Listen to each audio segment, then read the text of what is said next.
ഞാൻ എന്റെ പ്രിയപ്പെട്ട സഹോദരന്മാർക്ക് ഉറപ്പു നൽകുന്നു, എന്റെ കഴുത്തിന് വല്ലാത്ത വേദനയുണ്ട്, എന്റെ മുതുകിന് വല്ലാത്ത വേദനയുണ്ട്, എന്റെ കൈകാലുകൾ വല്ലാതെ ശോഷിച്ചു പോയിട്ടുണ്ട്. മറ്റൊരാളുടെ സഹായത്തോടെ വീൽ ചെയർ ഉരുട്ടി മാത്രമേ എനിക്ക് മുന്നോട്ട് പോകാൻ കഴിയുകയുള്ളൂ. പക്ഷേ എന്റെ സഹോദരന്മാർക്ക് ഞാൻ ഉറപ്പു നൽകുന്നു, വാരിയെല്ലുകൊണ്ട് മൂടപ്പെട്ടിരിക്കുന്ന എന്റെ ഹൃദയത്തിന്റെ അന്തരംഗത്തുള്ള നിശ്ചയദാർഢ്യവും വിശ്വാസദാർഢ്യവും ഒരിഞ്ചുപോലും നഷ്ടപ്പെട്ടിട്ടില്ല.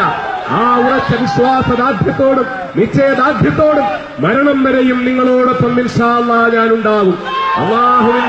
അള്ളാഹുവിന്റെ പരിശുദ്ധമായ ദീനിന്റെ, മഹോന്നതമായ ദീനിന്റെ കലിമത്തിനെ ഉയർത്തിപ്പിടിച്ചുകൊണ്ട് ഏത് പ്രതിസന്ധികളെയും അതിജീവിക്കാൻ, ഏത് പ്രയാസങ്ങളെയും അതിജീവിക്കാൻ വലത് കൈ മുറിക്കപ്പെട്ടാൽ ഹംസത്ത് റളിയല്ലാഹു അൻഹു അല്ലാഹുവിനോട് ദുആ ചെയ്തു, അല്ലാഹുവേ എന്റെ വലത് കൈ നീ യുദ്ധത്തിൽ മുറിക്കണം, എനിക്ക് വലത് കൈ രക്തസാക്ഷിയായെന്ന് പറയാൻ പറ്റണം. എന്റെ ഇടത് കൈ നീ യുദ്ധത്തിൽ മുറിക്കണം, എന്റെ ഇടത് കൈ മുറിക്കപ്പെടുന്ന സാഹചര്യം ഉണ്ടാകണം, എന്റെ ഇടത് കൈ രക്തസാക്ഷിയായി എന്ന് പറയാൻ എനിക്ക് കഴിയണം. എന്റെ വലത് കാൽ മുറിക്കപ്പെടണം, എന്റെ വലത് കാൽ രക്തസാക്ഷിയായി എന്ന് പറയാൻ എനിക്ക് കഴിയണം.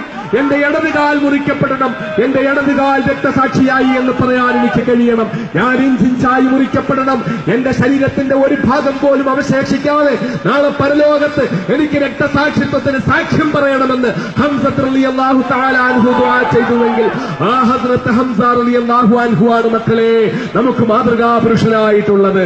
മഹാനായ ഹസ്രത്ത് ഹംസ റളിയല്ലാഹു തആല അൻഹുവിന്റെ അധർമ്മത്തിനെതിരെ, അനീതിക്കെതിരെ, അസത്യത്തിനെതിരെ അവസാന ശ്വാസം വരെ പോരാടി തന്റെ ശരീരം ഇഞ്ചിച്ചായി മുറിക്കപ്പെട്ടപ്പോഴും, തന്റെ കഴുത്ത് മുറിക്കപ്പെട്ട് തന്റെ തല മുറിച്ച് പാത്രത്തിൽ വെച്ച് കൊണ്ടുപോകുമ്പോഴും വിശ്വാസത്തിന്റെ ശക്തിയിൽ നിന്ന്, വിശ്വാസത്തിന്റെ വെളിച്ചത്തിൽ നിന്ന്, വിശ്വാസത്തിന്റെ വീര്യത്തിൽ നിന്ന് ഒരിഞ്ച് പുറകോട്ട് പോകാതിരുന്ന മഹാനായ ഹസ്രത്ത് ഹുസൈൻ റളിയല്ലാഹു തആല അൻഹുവാണ് നമുക്ക് മാതൃകാ പുരുഷനായിട്ടുള്ളത്.